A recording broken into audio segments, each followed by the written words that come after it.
Hey, I'm Mindy Kinnis. This is the Daily Rage. Let's take a look at the future's little bloodbath and then recovery. And then I have something even more disastrous to talk about today. So, as you can see on the Dow, we closed here Friday, had a little bit of a gap down situation. The NASDAQ was more prominent from here to here. The Russell, similar situation here to here, and the S&P from here to here. So not a great way to start the week off. However, as you can see on all of these, there was quite a bit of recovery. Now, they're still all red on my radar screen, but we made some serious and significant progress throughout the day, recovering from that initial situation. However, let's jump into something that looks a little more dire. This is lean hogs. That is otherwise known as bacon. It is a pretty hefty futures contract. And by that, I mean every single point in lean hogs equals $400.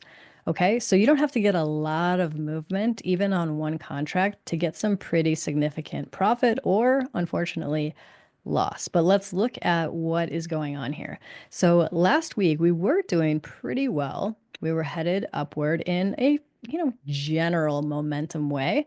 And then toward the end of the week, we got a little, well, this would be Wednesday and Thursday. We got a little bit indecisive. How do I know that? Because there's a lot of wick on these candles. So it's like, yeah, we're still green. We're still heading higher. We did make higher highs. Cool. However, couldn't really sustain it. Then on Friday, it just hit the fan. We fell way back down. And in this case, we gapped down all the way from here to here.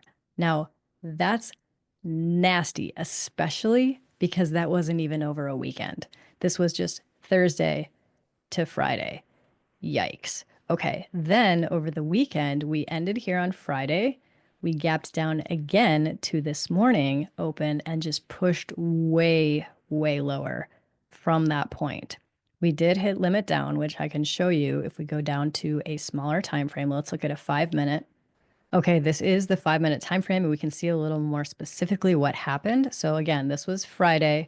We closed up here and then fell all the way down, opened here, pushed way lower, hit that limit down, bounced off of that area, was indecisive just ever so slightly. I mean, that wasn't a long amount of time. And then we fell back down again from that point forward. You can see these just little dashes of the price action. That's limit down.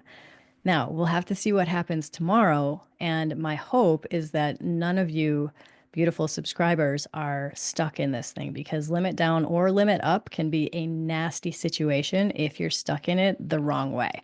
Now, if you happen to be short, coming from Friday, heck yeah, that's like you just won the lottery waking up Monday morning. So if we go back to the daily time frame and look at where we're headed to next, because like I said, that is a significant push down. We are still below the daily cloud. We did flip that parabolic SAR again today and headed toward 86,002-ish. Then way down here. Now that's some nice support. You can see that it came up, came down, and then bounced. I love things like a trampoline like this, and especially with a little doji. So that is awesome right there. That's about 84,055. Followed by down here, we have a little bit of a shelf situation, and that's going to be around 82.172-ish. So just something to keep your eye on as the week plays out. Wish you the best of luck. I'm Mindy Kinnis. Thanks so much for watching.